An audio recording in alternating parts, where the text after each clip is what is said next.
దినవృత్తాంతముల మొదటి గ్రంథము 27వ అధ్యాయము.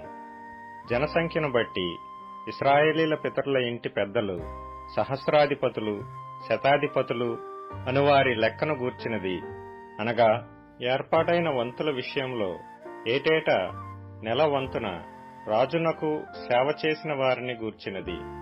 వీరి సంఖ్య 24,000. మొదటి నెలను మొదటి భాగము మీద జబ్దీయేలు కుమారుడైన యాషాబాము అధిపతిగా ఉండెను.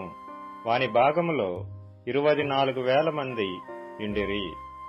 పెరెజు సంతతి వారిలో ఒకడు మొదటి నెల సైన్యాధిపతులకందరికీ అధిపతిగా ఉండెను.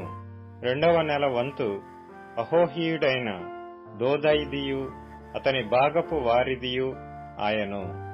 అతని భాగమందు మిక్లోతు అధిపతిగా ఉండెను. అతని భాగములో చేరిన వారు 24,000 మంది. మూడవ నెలను యెహోయాదా కుమారుడును సభాముఖ్యుడునగు బెనాయా అధిపతిగా ఉండెను. అతని భాగములో చేరిన వారు 24,000 మంది. ఈ బెనాయా ఆ 30 మంది పరాక్రమశాలులలో ఒకడై ఆ 30 మందికి అధిపతి అయి ఉండెను. అతని భాగమందు అతని కుమారుడైన అమ్మీజాదాబు ఉండెను. 4వ నెలను యోవాబు సహోదరుడైన ఆసాహేలు 4వ అధిపతిగా ఉండెను. అతని కుమారుడైన జబద్యా అతని తరువాత అధిపతి ఆయను. అతని భాగములో చేరిన వారు 24,000 మంది. 5వ నెలను ఇస్రాహేతీయుడైన షంహూతు అధిపతిగా ఉండెను. అతని భాగములో చేరిన వారు 24,000 మంది. 6వ నెలను తెకోవీయుడైన ఇక్కెషునకు పుట్టిన ఈరా అధిపతిగా ఉండెను. అతని భాగములో చేరిన వారు 24,000 మంది. 7వ నెలను ఎఫ్రాయిము సంతతి వాడును పెలోనీయుడైన హేలెస్పు అధిపతిగా ఉండెను. అతని భాగములో చేరిన వారు 24,000 మంది. 8వ నెలను జరహీల సంబంధుడును హుషాతీయుడునైన సిబ్బెకై అధిపతిగా ఉండెను. అతని భాగములో చేరిన వారు 24,000 మంది. 9వ నెలను బెన్యామీనీల సంబంధుడును అనాతోతీయుడునైన అబీయెజరు అధిపతిగా ఉండెను. అతని భాగములో చేరిన వారు 24,000 మంది. 10వ నెలను జరహీల సంబంధుడును నెటోపాతీయుడునైన మహరై అధిపతిగా ఉండెను. అతని భాగములో చేరిన వారు 24,000 మంది.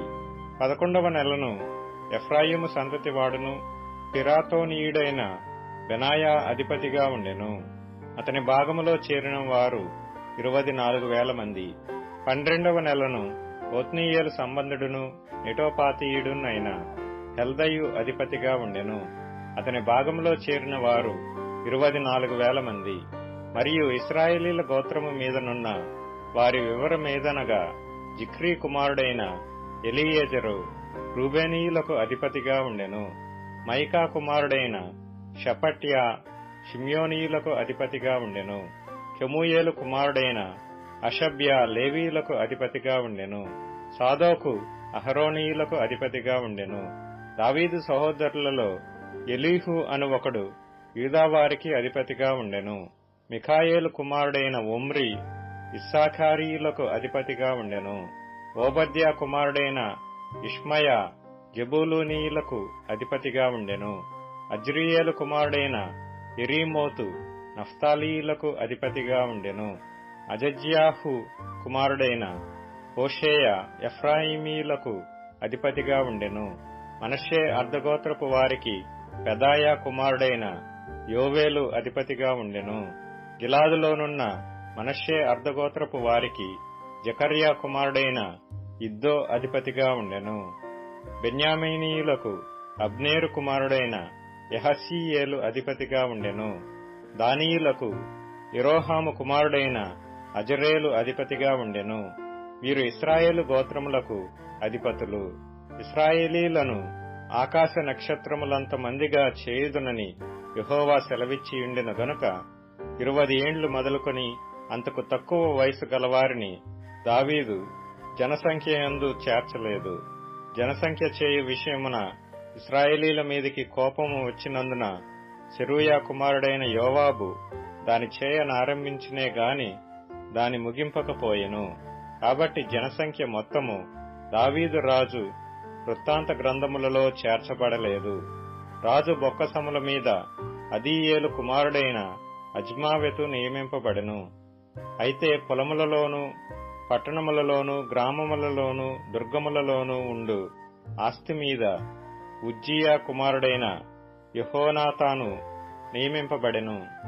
పొలములో పనిచేయు వారి మీదను భూమి దున్ను వారి మీదను కెలూబు కుమారుడైన ఎజ్రీ నియమింపబడెను. ద్రాక్షతోటల మీద రామాతీయుడైన షిమీయు, ద్రాక్షతోటల ఆదాయమైన ద్రాక్షరసము నిలవచేయు కొట్ల మీద షిప్మీయుడైన జబ్దీయు నియమింపబడిరి. షెఫేలా ప్రదేశమున నుండు ఒలీవ చెట్ల మీదను మేడి చెట్ల మీదను గెదేరీయుడైన బయల్ హనాను నియమింపబడెను. నూనె కొట్ల మీద యోవాషు నియమింపబడెను. షారోనులో మేయు పశువుల మీద షారోనీయుడైన షిట్రయు, లోయలలోని పశువుల మీద అద్నయి కుమారుడైన షాపాతును నియమింపబడిరి.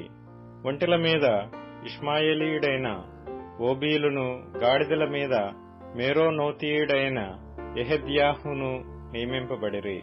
గొర్రెల మీద హగ్రీయుడైన యాజీజు నియమింపబడెను. వీరందరూ దావీదు రాజుకున్న ఆస్తి మీద నియమింపబడిన అధిపతులు.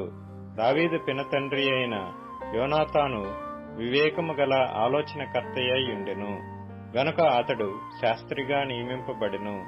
హక్మోనీ కుమారుడైన యెహీయేలు రాజు కుమారుల యొద్ద ఉండుటకు నియమింపబడెను. అహీతోపెలు రాజునకు మంత్రి, అర్కీయుడైన హూషై రాజునకు తోడు. అహీతోపెలు చనిపోయిన మీదట బెనాయా కుమారుడైన యెహోయాదాయును అబ్యాతారును మంత్రులైరి. యోవాబు రాజు యొక్క సేనకు అధిపతిగా నియమింపబడెను.